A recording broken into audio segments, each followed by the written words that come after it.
নিজের বলতে কোনো কিছুই নেই, যা আছে সব আল্লাহ তাআলার দেওয়া। আল্লাহ তাআলা মেহেরবানি করে আমাকে সবকিছু দিছে, আর এর জন্য আল্লাহ তাআলার কাছে লাখ লাখ কোটি কোটি শুকরিয়া। আসসালামু আলাইকুম। সকালবেলা ঘুম থেকে ওঠার পর বেলকনিতে যদি একবার না আসি কেন যেন ভালোই লাগে না। গাছে কোন কোন ফুল ফুটলো, পাখি কি করতেছে, এই সকল জিনিসগুলো একবার না দেখলে মনে শান্তি লাগে না। আর একটা রুটি খেয়ে নিতেছিলাম, অনেক বেশি ক্ষুধা লেগে গেছে। পরে রাইসার পাপা রুটি দিল, রাইসা বুড়ি আমি সকালের নাস্তাতে রুটি খেয়ে নিলাম। আর গাছগুলাও দেখলাম, গাছগুলো একদম সতেজ হয়ে আছে। একটু বৃষ্টি পড়ছিল যার জন্য, আর পাখিগুলো এদিকে কিচিরমিচির করতেছে। ভোর সকালে হচ্ছে পাখির এই কিচিরমিচির ডাকটা আমার কাছে বেশি ভালো লাগে। আর এখানে আজকে কি কি রান্না বান্না করি সেটা বলি। আজকে হচ্ছে লেয়ার মুরগি আলু দিয়ে একটু পাতলা ঝোল করে রান্না করব। আর এখানে হচ্ছে একটা আলু ভাজি করব। পোলা ভাতের সাথে খেতে এই আলু ভাজিটা অনেক বেশি ভালো লাগে। আর একটু ডিম ভুনা করে নিব। আজকের দিনটা কিন্তু ছুটির দিন ছিল, যার জন্য এত স্পেশাল সবকিছু রান্না বান্না করতেছি। ছুটির দিন আসলে আমার বাসাতে কিন্তু স্পেশাল সবকিছু রান্না বান্না করতে হয়।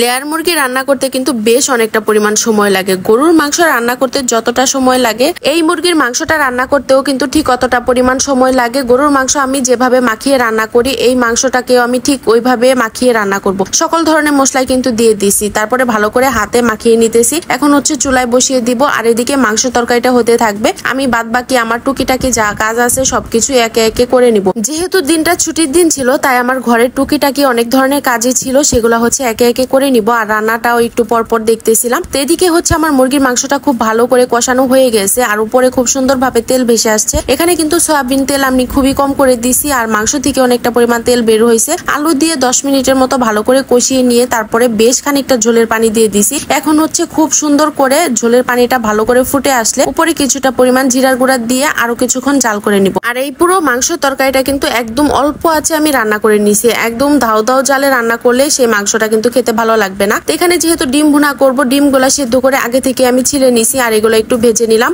একই তেলের মাঝে হচ্ছে ওই যে পোলাও দিয়ে খাওয়ার জন্য বললাম না, কিছুটা আলু ভাজি করব। আলু ভাজি কিন্তু পোলাও দিয়ে খেতে বেশ অনেকটা পরিমাণ ভালো লাগে। আমি অনেক আগে খাইছিলাম, সেই ভাজিটা কিছুদিন আগেও করছিলাম, আজকে আবার একটু করে নিতেছি। এই আলু ভাজিটা করার জন্য আলুটা কিন্তু একটু ভিন্নভাবে কেটে নিছি। আলু, পেঁয়াজ, মরিচ সবকিছু হচ্ছে আমি কিউব করে কেটে নিছি। তারপরে ভাজিটা বসিয়ে দিলাম। নর্মালি ভাজি যেভাবে করি ওইভাবেই করে নিতেছি। আর এখানে হচ্ছে পোলাও রান্না করব, যেহেতু তার জন্য পোলাও চালটা আগে থেকে ধুয়ে পানি ঝরিয়ে রাখতেছি। তো এখানে হচ্ছে আলু ভাজিটা একটু ভাজা ভাজা করতে করতে এদিকে আমার আলু ভাজিটা হয়ে গেছে। নামিয়ে নিয়ে ওই যে ডিম সেদ্ধ করে রাখছিলাম সেটাই হচ্ছে ভুনা করে নিব। মশলা ভালো করে কষিয়ে নিয়েছি, ভেজে রাখা ডিমগুলা দিয়ে দিলাম। মশলাটাকে হচ্ছে আমি একদম ভাজা ভাজা করে নিব। সেই ডিম ভুনাটা খেতে আমার কাছে অনেক বেশি ভালো লাগে। আপনারা যেরকম দেখতে পাচ্ছেন তার থেকে আরো বেশি আমি একটু ভাজা ভাজা করে নিব।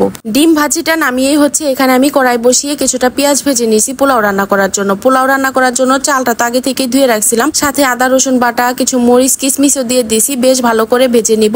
ভাজা ভাজা হয়ে গেলে এখানে পরিমাণ মতো পানি দিয়ে তারপরে পোলাওটা রান্না করে নিব। একদম সাদা আর ঝরঝরে পোলাও রান্না করব। বাসাতে হচ্ছে পোলাওটা আমি সবসময় ঝরঝরে করে রান্না করি, আর ঝরঝরে না হলে তারা খেতেই যাবে না। এদিকে আমার রান্না বান্না সবকিছু কমপ্লিট করা হয়ে গেছে। টেবিলে খাবার দাবার সবকিছু গোছগাছ করে নিয়ে নিছি। বুড়িকে খেতে দিব। বুড়িকে মাংস সাচ্ছি, সে মাংস দিয়ে খাবে না, বলতেছে ডিম দিয়ে খাবে। ডিম দিয়ে ডিমের মশলা নিয়ে ভালো করে একটু মাখিয়ে দিলাম।